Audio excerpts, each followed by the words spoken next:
Family, कैसे हैं आप लोग? होप आप लोग बहुत अच्छे होंगे, विंटर को एंजॉय कर रहे होंगे। और हम फाइनली पहुंच गए उदयपुर स्टेशन के बाहर। स्टेशन से निकलते ही हमने बुक किया ऑटो, और ऑटो क्या मस्त स्पेशियस था। पीछे फेंका ट्रॉली, बैठ गए हम आगे, और मैं टांग फैला के आगे बैठी हुई थी, इतनी जगह थी। और स्टेशन से जैसे बाहर निकले, क्या व्यू था यार। पुराने किले दिख रहे थे, फिर पहाड़ दिख रहा था, और इतनी फ्रेश हवा। मैं हो गई फुल एक्साइटेड, और ऑटो राइड के तो मैंने फुल मज़े लिए भाई। फिर चलते चलते हम पहुंच गए अपने होटल, और जब होटल को मैंने देखा, मैं तो और खुशी, मतलब मैं क्या बोलूँ, मेरे खुशी का ठिकाना ही नहीं था। हम रुके थे लेक पिचोला के पास, होटल देवराज निवास में। वो बहुत खूबसूरती से इन्होंने यहाँ सारे होटल्स बनाए हुए हैं। और जब मैं अपने होटल के अंदर गई, इसको बहुत ही खूबसूरती से इन्होंने सजाया हुआ है, यहाँ की फेमस पेंटिंग्स के थ्रू। और जैसे पुराने पैलेसेस सजाए जाते हैं, बिल्कुल उसी की तरह पुरानी डिज़ाइन से इन्होंने डिज़ाइनिंग की हुई थी अपने होटल की। खिड़कियाँ हो गए, पेंटिंग्स हो गए, और दरवाजे बिल्कुल पुराने ज़माने के हिसाब से, जैसे राजा रजवाड़ा के यहाँ होता है। बाथरूम के दरवाजे को भी बंधनी के कपड़े से डिज़ाइन किया हुआ था, और बाथरूम में जो शीशा लगा हुआ था, वो भी बिल्कुल पुराने ज़माने के हिसाब से बनाया हुआ था, लाइक पुराना टच, हिस्टोरिकल टच देने के लिए। फिर मैं कमरे में गई तो कमरा बिल्कुल प्यारा सा, कोजी सा, बड़ा ही अच्छा वाइब दे रहा था। मैंने फिर जब छत पर देखा अपने कमरे का, तो भाई क्या खूबसूरत पेंटिंग की हुई थी, और लाइटिंग दी हुई थी। मतलब लिटरली बड़ा अच्छा फील आ रहा था कि हम आए हैं, कहीं अलग जगह आए हैं, उदयपुर आए हैं। और जब मैंने ड्रेसिंग टेबल देखा, ये भी बिल्कुल लकड़ियों से पुराने ज़माने के हिसाब से इसे डिज़ाइन किया हुआ था, आपको वाइब देने के लिए, आपको फील देने के लिए कि भाई आप राजस्थान आए हैं। इन्होंने कोई कसर नहीं छोड़ा। और ये मेरे रूम के बाहर से कुछ ऐसा व्यू दिख रहा था, तो मैं तो खुशी से पागल हो रही थी। मैं क्या ही बताऊँ, मैं एक्सप्रेस नहीं कर सकती मैं कितनी खुश हो रही थी। मैं इतनी थकी हुई थी, लेकिन मेरे से बर्दाश्त नहीं हो रहा था, तो मैं मेन स्पॉट जो हमारे होटल का था, रूफ टॉप में, वहाँ आ गई। और जब मैं वहाँ आई, मेरे होश उड़ गए। भाई साहब, आप खुद ही देख लो, मस्त टेबल वेबल लगे हुए थे सिटिंग के लिए। और उसके आगे जब मैं बढ़ी, भाई साहब, यहीं से आपको व्यू दिख रहा होगा, मतलब अनबिलीवेबल, मैं एक्सप्रेस नहीं कर सकती, इतना खूबसूरत एक्सपीरियंस था। यहाँ बैठने के लिए शाम को यहाँ पे दीवान लगती है, जैसे हम कहते हैं सेठी लगती है बैठने के लिए। शाम को हुक्का हुक्का खाना पीना वो करो, और ये व्यू देखो भाई साहब। यहाँ बोटिंग होते रहती है सुबह शाम, पीछे जगमंदिर दिख रहा है, और ये सारे होटल हैं, देखो क्या डिज़ाइनिंग है।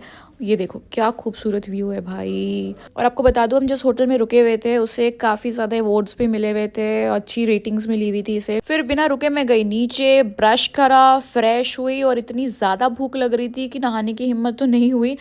बिना देरी किए फिर हम निकल लिए खाना खाने के लिए, पेट पूजा करने के लिए। जब बाहर निकले तो ना, वहाँ पे भी ढलान था, क्योंकि पहाड़ी इलाका है। तो पहले हमने डिसाइड करा कि कहीं काफ़ी दूर ना जाना पड़े, तो सबसे पहले जब स्कूटी बुक कर लेते हैं। तो हमने आसपास से पूछा, तो 4 कदम में ही होटल के निकल के हमें मिल गया शॉप, जहाँ पर हमने अपने लिए स्कूटी 3 दिन के लिए बुक करी। काफ़ी कंफर्टेबल होता है स्कूटी में घूमना, तो हमने फटाफट बुक करा और हम निकल गए खाना खाने के लिए। हमने पहले सोचा कुछ हल्का फुल्का खा लेते हैं, क्योंकि फिर और भी बहुत कुछ ट्राई करना था। तो हमें बड़ा मस्त सेव और कचौड़ी वाली शॉप मिली, वहाँ पे हमने बेसन के सेव खाए, और कचौड़ी इतना टेस्टी था, मैं क्या ही बताऊँ उसमें। फिर मैंने खाए गर्मा गर्म काले गुलाब जामुन, इतना मज़ा आया खा करके, क्या ही बताऊँ। और चाय के बिना तो थकान ख़त्म नहीं होती है। फिर मैंने नमक चाय पिया।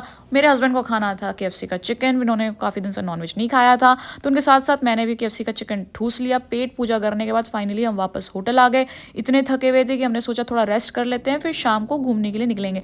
नहाने वहाने के बाद मैं शाम को पहुँच गई अपने ही होटल के ऊपर, टाइम वेस्ट क्यों करना कमरे में। और जब मैं ऊपर पहुँची, मतलब मैं क्या बताऊँ, आप खुद ही देख लो, इतना खूबसूरत व्यू सनसेट का। और यहाँ पे बोटिंग भी हो रही थी, लहरों की आवाज़, और होटल के जो म्यूज़िक बज रहे थे, वो टूरिस्ट आए हुए थे। इतना खूबसूरत टाइम था, मैं एक्सप्लेन नहीं कर सकती उसे। और लोग बैठे हुए थे आराम से। ये देखो, वहाँ पे बोटिंग होती है शाम को सनसेट व्यू के लिए, और सनराइज़ व्यू के लिए भी बोटिंग होती है। मैं ज़्यादा कुछ बोलूँगी नहीं, आप बस फील लो। वाह। और पीछे देखिए वो लाइट जो जल रही है, वहाँ वो जग मंदिर है ये। यहाँ से मतलब हमारे होटल से इतना प्यारा व्यू दिख रहा था ना, मैं क्या बताऊँ। यहाँ बैठ के हमने मस्त चाय की चुस्कियाँ ली, और ये होटल वर्थ था। ये होटल मेरे हस्बैंड ने अगोड़ा ऐप से बुक करा था। अगर आपको चाहिए होगा तो इसका लिंक मैं आपको शेयर कर दूँगी। फिर बिना टाइम गवाए हम डिनर के लिए तैयार हो गए। मैं मस्त माल लग रही थी, तो थोड़ा पोज वोज मारा, फोटो वोटो वीडियो वीडियो बनाई। फिर हम पहुंच गए पन्ना विलास रेस्टोरेंट। हम अंदर गए तो इतनी खूबसूरत तरीके से ये सजाए गए थे, हिस्ट्री से रिलेटेड चीज़ें यहाँ पे लगाई गई थी और जो राजा हैं और फ्रीडम फाइटर थे उस टाइम के, उदयपुर के, राजस्थान के, उसके बारे में इन्होंने बाकायदा अच्छे से डिस्क्राइब किया हुआ था फ़ोटो के थ्रू। फिर हम जब ऊपर रूफ़टॉप पे गए तो अलग ही एम्बियंस था, बड़ा मज़ा आया। और हम जहाँ बैठे थे उसके राइट साइड में फ़तेह सागर का व्यू था। हमें खाना था लाल मांस और ये देखो इतना खूबसूरत ये देखने में था और उतना ही खाने में भी बहुत टेस्टी था। मस्त हमने एंजॉय करा और फिर खाने के बाद थोड़ा-सा हम बैठे।